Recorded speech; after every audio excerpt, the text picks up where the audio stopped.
अब से कुछ समय पहले सुप्रीम कोर्ट ने अलीगढ़ मुस्लिम यूनिवर्सिटी के मिनॉरिटी स्टेटस को लेकर एक बड़ा डिसीजन दिया है। भले ही जो डिसीजन आया वो एक मत नहीं था, 7 जज बेंच का डिसीजन था, 4 मेजॉरिटी में थे, 3 मिनॉरिटी में थे। और यह कहा गया कि जो अलीगढ़ मुस्लिम यूनिवर्सिटी का मिनॉरिटी स्टेटस है उसको डिसाइड करेगा एक रेगुलर बेंच जो कि 3 जजेस का होगा। लेकिन सबसे बड़ी बात यह है कि अलीगढ़ मुस्लिम यूनिवर्सिटी के रिलेटेड जो अजीज बादशाह जजमेंट आई थी 1967 में, उसे सुप्रीम कोर्ट ने आज ओवररूल कर दिया। पूरा केस है क्या, वो समझने के लिए आपको कुछ छोटे छोटे आर्टिकल्स और अमेंडमेंट्स पढ़नी पड़ेंगी।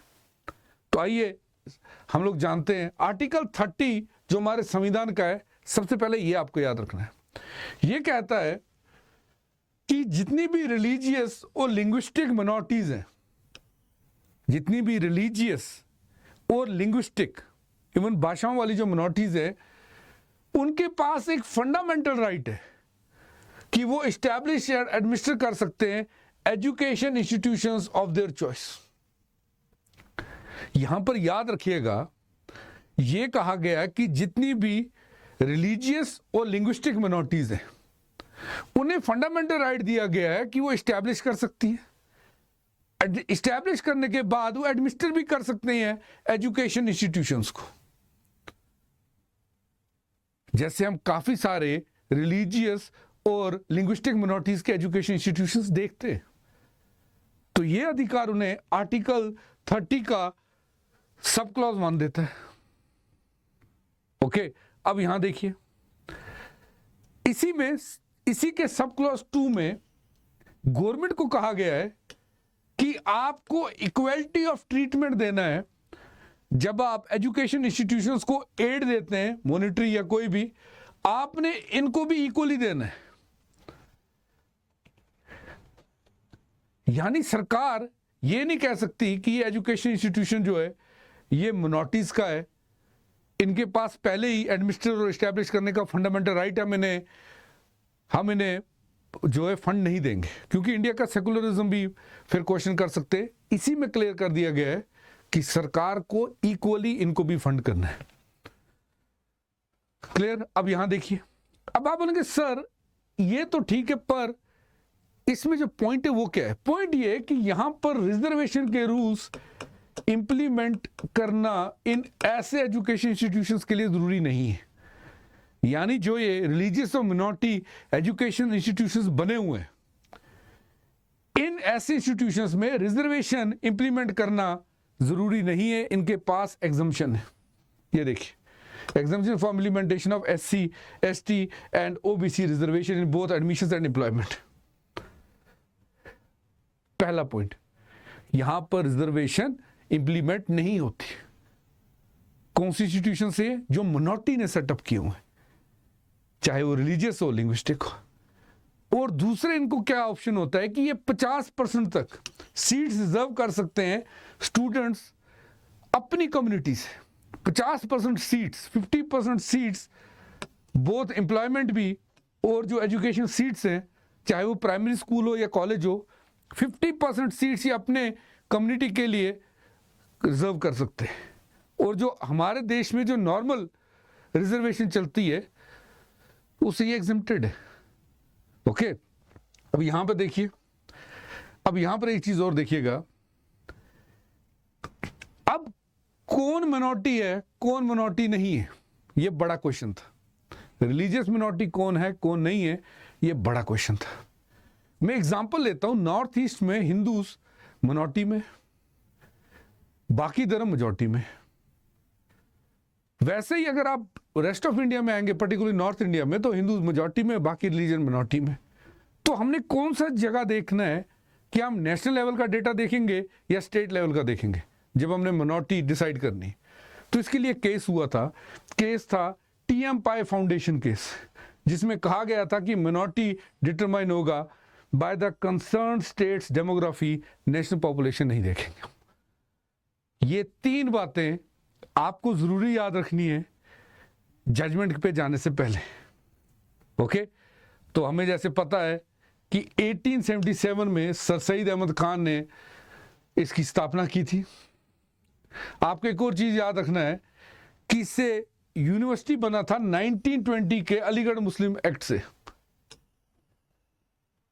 ओके, सो MAO जो सर सईद अहमद खान ने मोहम्मदन एंग्लो ओरिएंटल कॉलेज बनाया था 1877 में, इसे 1920 के एक्ट ने अलीगढ़ मुस्लिम यूनिवर्सिटी बनाया। ओके, अब यहां देखना 1951 में आजादी के बाद इस एक्ट में वापस अमेंडमेंट हुई।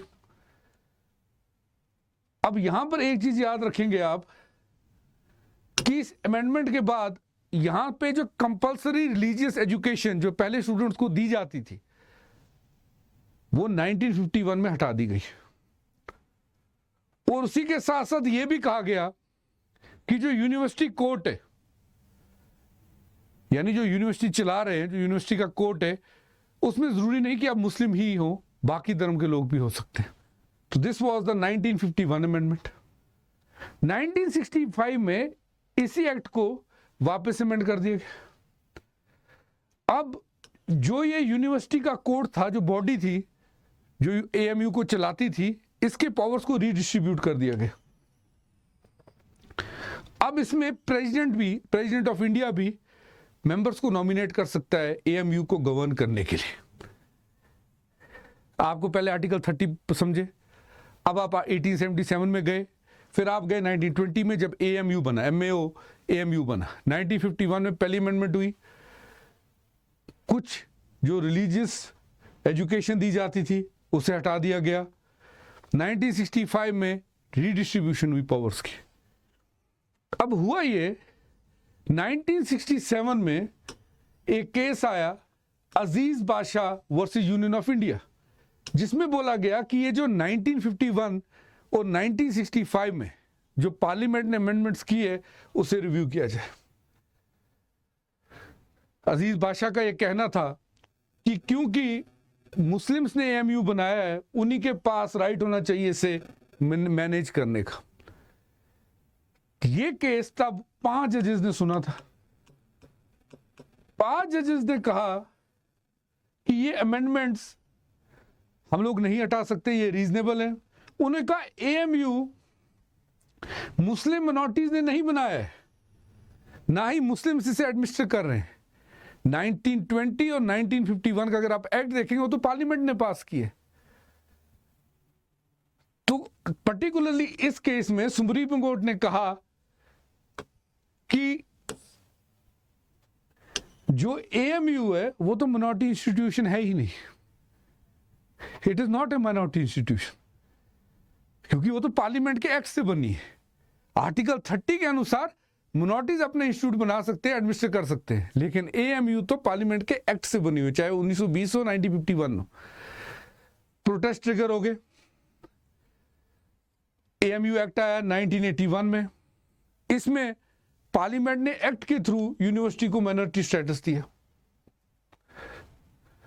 अब मिनॉरिटी स्टेटस जब मिल गया तो आपको मैंने याद होगा, मैंने बताया था कि जो मिनॉरिटी इंस्टीट्यूट्स होते हैं उनमें जरूरी नहीं है दे आर एग्जेम्प्टेड कि वो रेगुलर रिजर्वेशन की प्रोविजंस लागू करें। वो खुद की रिजर्वेशन कर सकते हैं, जैसे 50% सीट्स वो अपनी कम्युनिटी के लोगों के लिए रिजर्व कर सकते हैं। ऐसा ही हुआ 2005 में अलीगढ़ मुस्लिम यूनिवर्सिटी ने कहा कि हम 50% सीट्स, मेडिकल सीट्स मुस्लिम कैंडिडेट्स के लिए रिजर्व कर रखें। इस रिजर्वेशन को चैलेंज किया गया नरेश अग्रवाल केस में, जिसमें high court, Allahabad high court ने रिजर्वेशन की पॉलिसी को स्ट्रक डाउन कर दिया। उसके बाद हम लोगों ने देखा कि यूनिवर्सिटी ने अपील कर दी सुप्रीम कोर्ट में।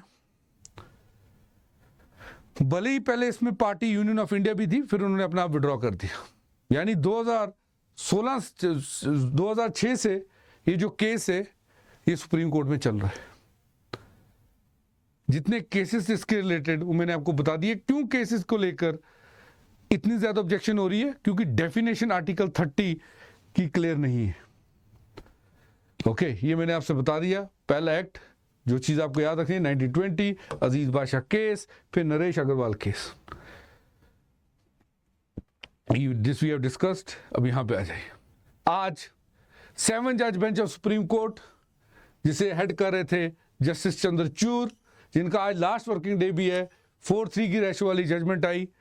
1967 वाली जो 5 जज बेंच की जजमेंट थी, जिसमें कहा गया था community can not claim to establish an education institution if it was created by the statute यानी पार्लियामेंट, इसे ओवररूल कर दिया।